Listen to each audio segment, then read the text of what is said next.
അങ്ങനെ ഇഫ ചിക്കൻ എന്ന ട്രെൻഡിൻ്റെ ഷഷ്ടിപൂർത്തി കഴിഞ്ഞപ്പോൾ ഞാൻ ഇഫ ചിക്കൻ റെസിപ്പി വീഡിയോ ആയിട്ട് വന്നു. ഇതിൻ്റെ റെസിപ്പി ആക്ച്വലി കുറച്ച് സിമ്പിളാട്ടോ. മുളക് പൊടി, മഞ്ഞൾപ്പൊടി, ഗരം മസാല, കുരുമുളക് പൊടി, ഉപ്പ്, വിനീഗർ, പിന്നെ ഒരിത്തിരി നാരങ്ങാനീരും തൈരും എല്ലാം കൂടി മിക്സ് ചെയ്തിട്ട്, ജിഞ്ചർ ഗാർലിക് പേസ്റ്റ് ഇടാൻ മറന്നു കേട്ടോ. ഇതെല്ലാം കൂടെ കൂട്ടി കുഴച്ച് നന്നായിട്ട് മിക്സ് ചെയ്ത് വെക്കണം.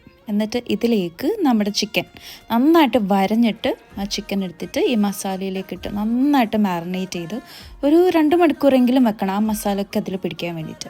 എന്നിട്ടൊരു പാൻ എടുത്ത് അതിൽ എണ്ണ ഒഴിച്ച് ചൂടാവുമ്പോൾ ഈ ചിക്കൻ എടുത്ത് അങ്ങോട്ട് വെക്കുക. എന്നിട്ട് നന്നായിട്ട് ഫ്രൈ ചെയ്തെടുക്കുക. ഞാൻ ലോ ഫ്ലെയിമിലാണ് വെച്ചത്, എന്നാലേ നന്നായിട്ട് ആ ചിക്കൻ വെന്ത് ഫ്രൈ ആയിട്ട് കിട്ടുള്ളൂ. അപ്പോൾ ആ സമയത്ത് ഇതിനുള്ള സോസ് ഉണ്ടാക്കാം. അപ്പോൾ അതിന് 2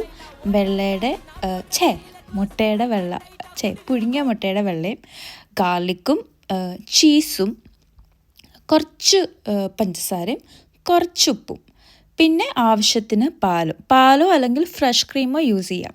ഇത് വെച്ചിട്ട് നന്നായിട്ട് ബ്ലെൻഡ് ചെയ്തെടുക്കുക. എൻ്റെ കുറച്ച് ലൂസായപ്പോൾ ഇത്തിരി കൂടെ തിക്കായിട്ട് എടുക്കുന്നതാണ് നല്ലത് കേട്ടോ. എന്നിട്ട് ഈ ഫ്രൈ ആയ ചിക്കനിലേക്ക് ഈ സോസും കൂടെ ഒഴിച്ചിട്ട് കുറച്ച് നേരം ഒരു സിമ്മിലിട്ടിട്ട് ജസ്റ്റ് ഒരു 2 to 3 മിനിറ്റ്സ് അതൊന്ന് സെറ്റാവാൻ വെച്ചിട്ട് ഒരു പൊറോട്ടയും കൂട്ടി അതൊരു പിടി പിടിച്ച എൻ്റെ മക്കളെ ഒരു രക്ഷയില്ലാത്ത നല്ല കിടിലൻ ടേസ്റ്റാണ്. Must try.